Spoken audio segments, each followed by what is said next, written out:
Welcome to another episode of Engineering Influence, a podcast by the American Council of Engineering Companies. Today, we're here to talk about ACEC Arizona's innovative and award-winning approach to attract the next generation of engineers known as STEM Game Day, where middle schoolers learn how to engineer a football game.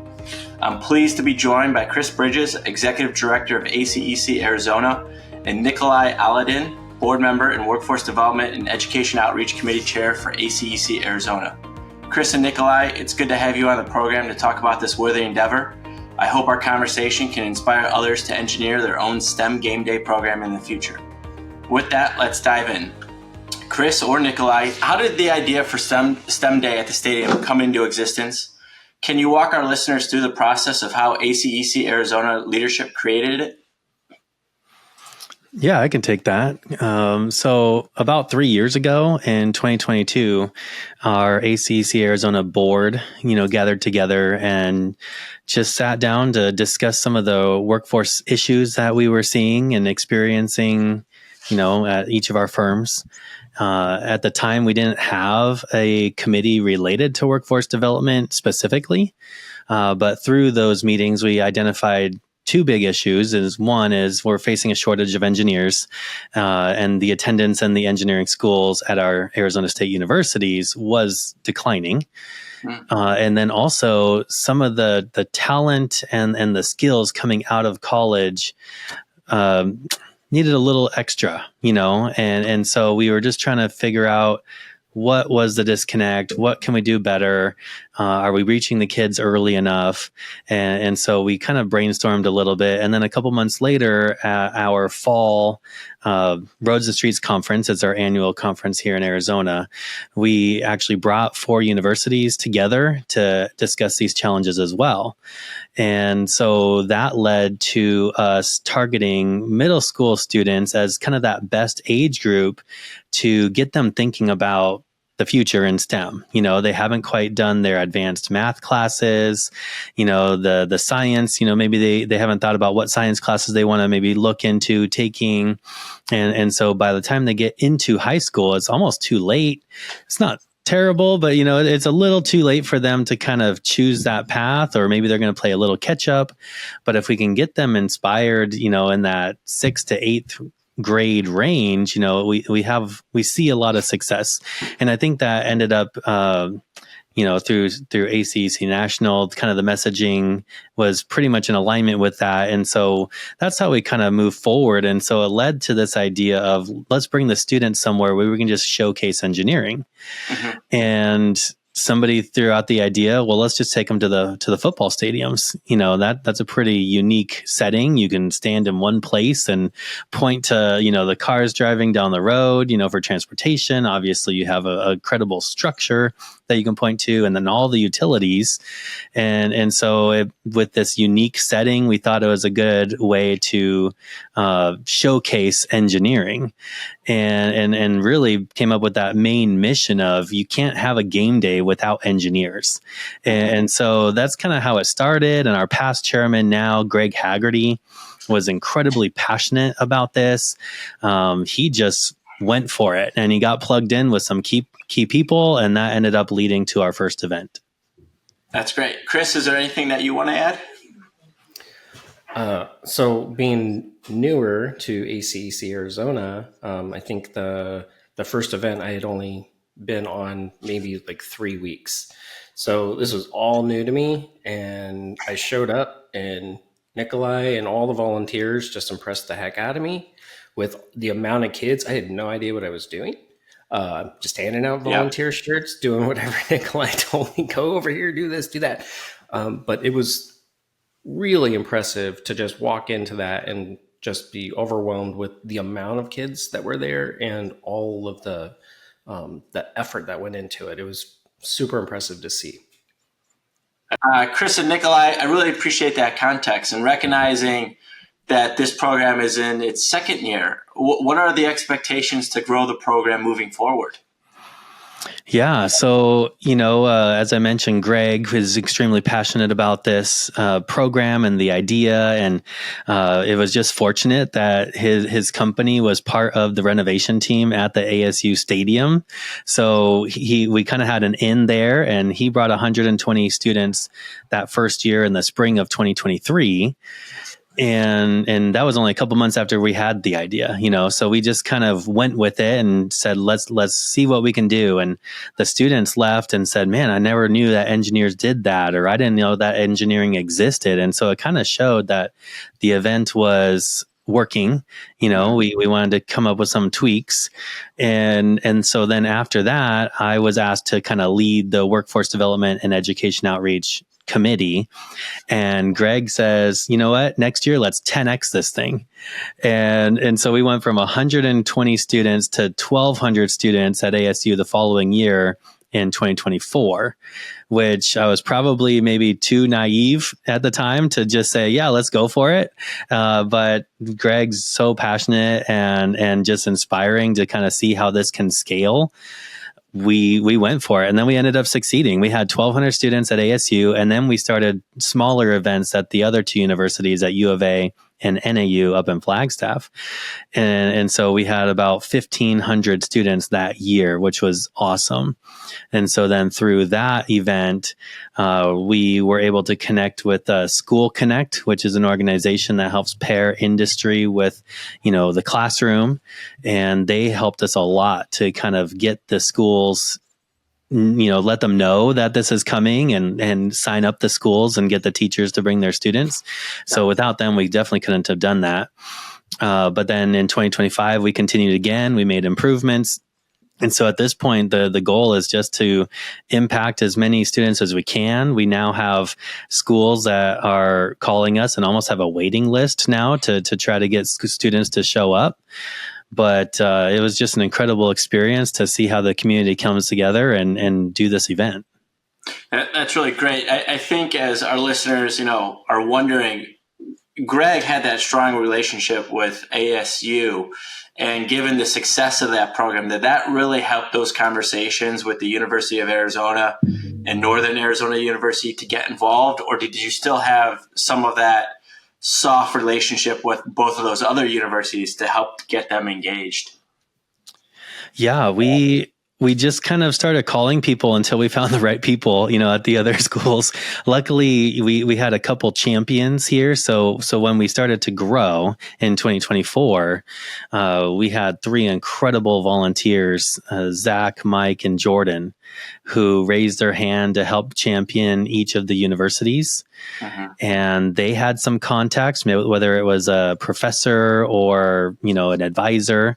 And so through them and just making calls until we found the right people, each stadium has a stadium manager, which again, I didn't know at the time, but we found that is the best contact to get these events planned and scheduled and organized. That's great. When you look at the size of these events, I think some people are wondering, how are they funded and what does the funding cover?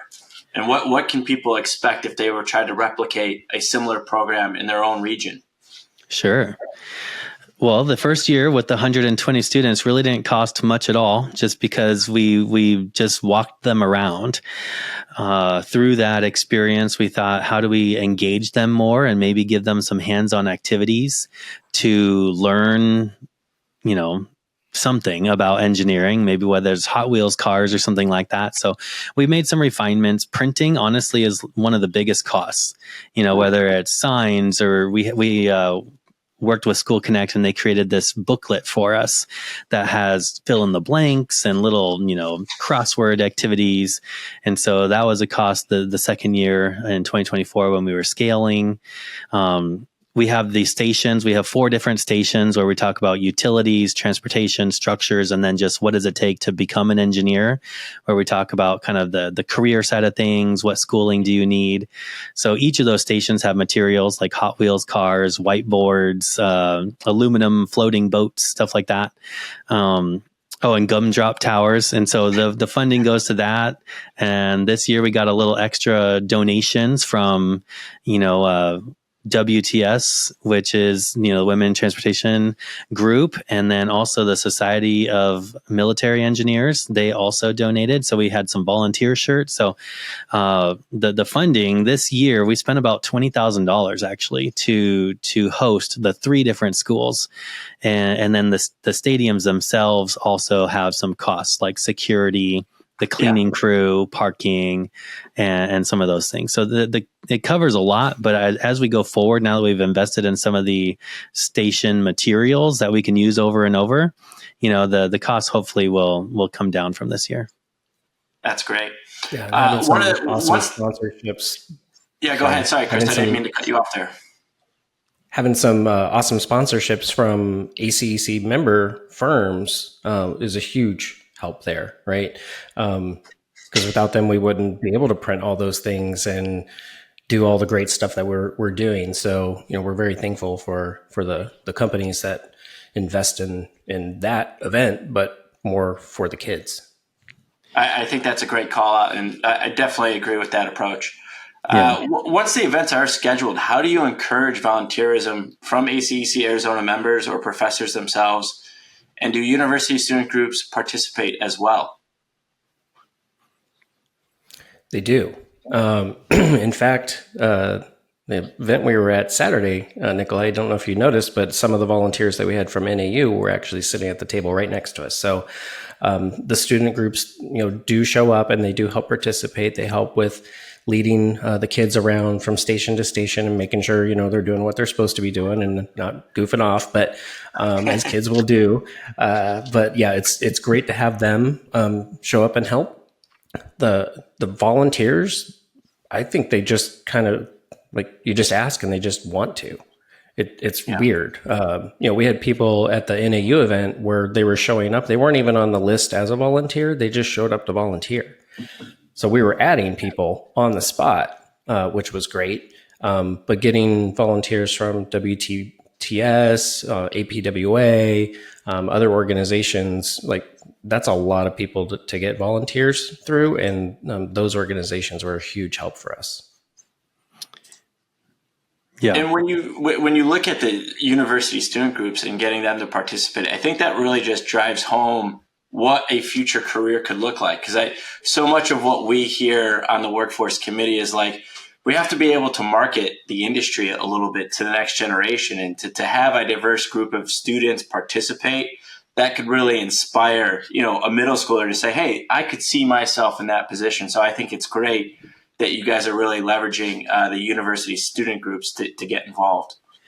One thing I would love to add to that real quick is when we get the university students to participate, they're younger, they're in it right now. And so when they're connecting with those middle school students, they're only a couple years away from that. And so I think that's a great thing for these middle school students to see, these people 6-8 years older than them going through the schooling now. But then in addition, these university students get to, spend 4 hours with some of our professionals, and so we are trying to, pair up a university student with one of the industry professionals as a volunteer team. And they just get to meet us and see that, what we're doing and that we're still trying to give back to the community. And I think it just kind of shows a really broad range of, connectedness. So that's what I like about it. Well, I think that's great that, organically coming out of these programs is this opportunity of networking, especially for the university students, as they may look to have an internship with a future firm. So I think that's just a great, byproduct that's organically growing from this programming. We've talked a lot about getting the universities involved and knowing that, having those sites available is critical. But how do you really market to local schools and school districts to say, hey, this is really a priority. We would love to have your participation. Yeah. So for for some of our events, we partnered with School Connect. And so they were able to really help us get these connected with the schools, and, they contact the districts. And so then the districts will say, oh yeah, contact these few teachers. And so it kind of helps there, but, they handle a lot of that organizing for us. But some of our events, we've had to make those connections. And so the best place that we started was when we were reaching out to our networks and trying to find who to talk to at the universities to host the event.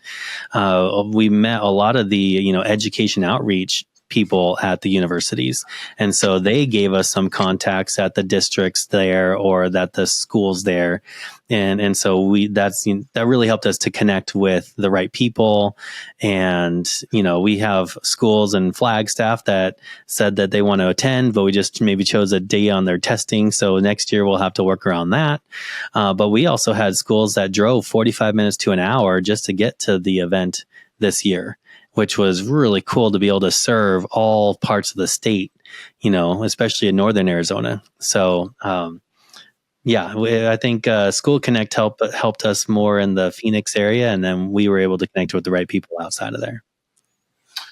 You've mentioned School Connect a few times, and I was going to ask this question, but I'll dive into it now. They are recognizing the work that you all have done in presenting the School Connect Bridge Builders Award.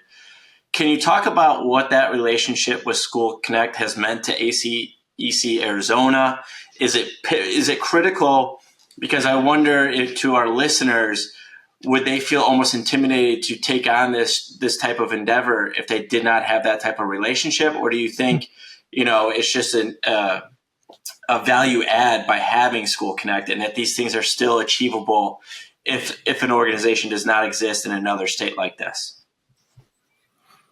That's a really great question. It definitely is doable without School Connect. However, the incredible value add that they provided at the beginning was helping us kind of strategize what are the hands-on activities work best for the students.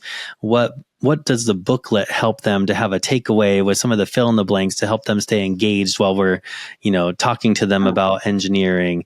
And so with their volunteers and that have education backgrounds and just know students better than we do, they were able to really help us get those talking points refined, the stations refined. And so now that we have that, we will continue partnering with them, and they can help us get connected with the schools, but they've also been teaching us how to do it ourselves, so we can pass on that information to any other groups that may try to go on this endeavor themselves as well. I know Nicolai and Chris, when we were preparing for this podcast, we talked about the LEAP program. Can you talk about other programs that you want to leverage as a result of the STEM game day that you guys have created? Yeah, so our LEAP program, Leadership and Engineering Administration program, is to develop our future leaders here in the Arizona community.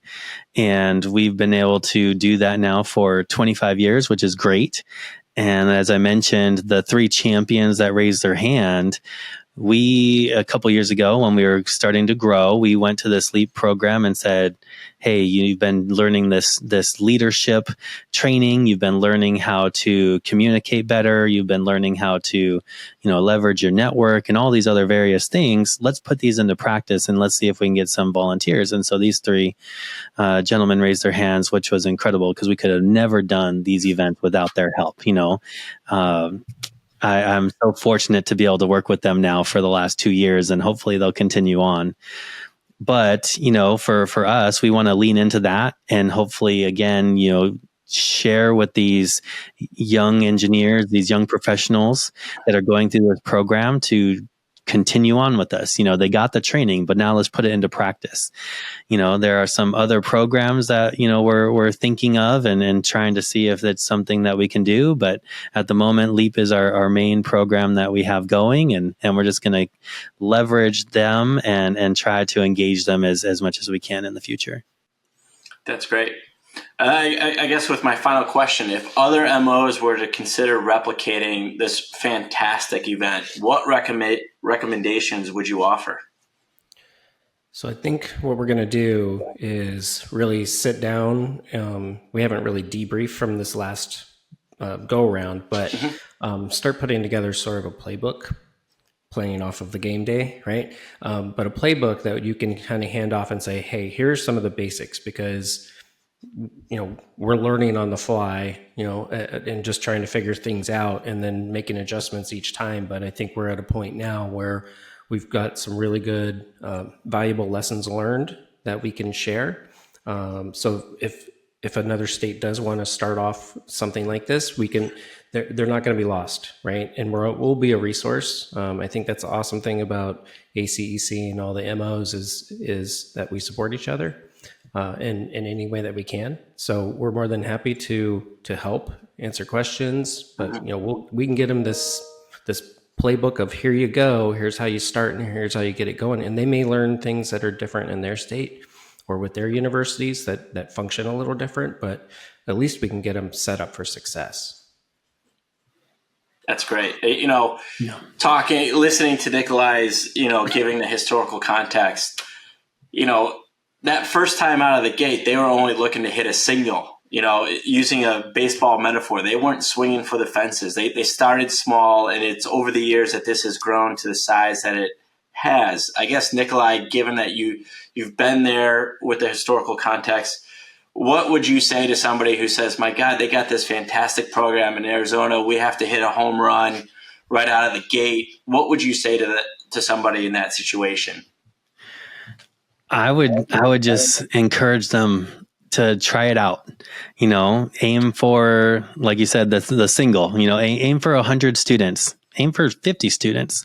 The size for the first time is not necessarily the key. It's more just to kind of feel comfortable with the program itself.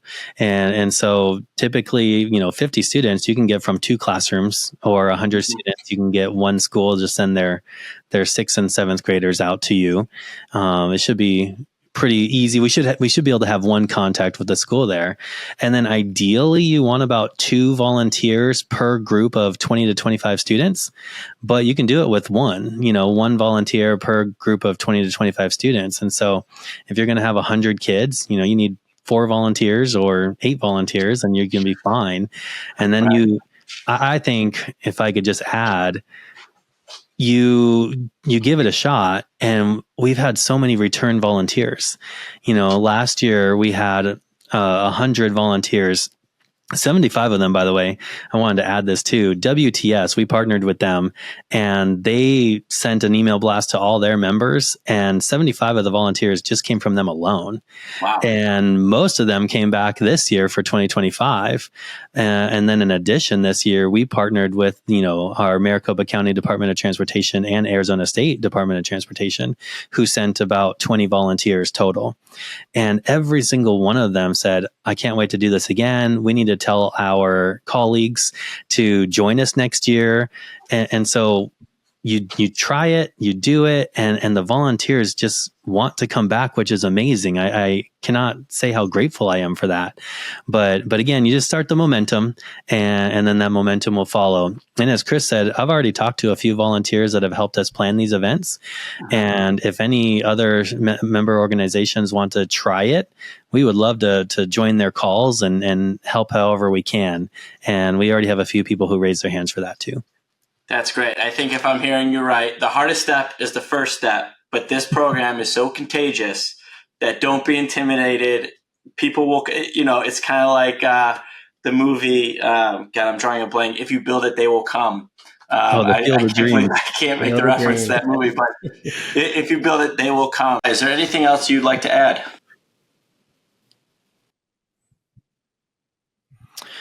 Yeah, actually, we also are so incredibly grateful for the society partnerships that we had and sponsorships from them as well. ASCE was an incredible sponsor, and then also provided volunteers. WTS, same thing. ADOT, Arizona State Department of Transportation, and MCDOT, Maricopa County Department of Transportation, were incredible partners this year, and they actually printed all of our materials. I mean, that is a huge expense and a huge savings that we actually had because of their generosity. And then in addition, they provided volunteers as well that I think we're just going to grow those volunteers in those places. But I think the incredible thing to feel as part of this, is something I wasn't expecting, but just something you just feel so great about it, is that it really brought our engineering community together. So many different societies raising their hand to say, how can we get involved? How can we talk to our members? Like as Chris mentioned, our member firms getting involved and sending volunteers, and even our departments of transportation. We had some town and city folks from Northern Arizona join. It's just from all over the place. It's just so awesome to see so many people join together and really come together to have a successful event. This has been a fantastic conversation. Chris and Nicolai, it's been an absolute pleasure having you on this episode of Engineering Influence. To our listeners, don't forget to like and subscribe to this podcast. See you next time. Thank you. Thank you.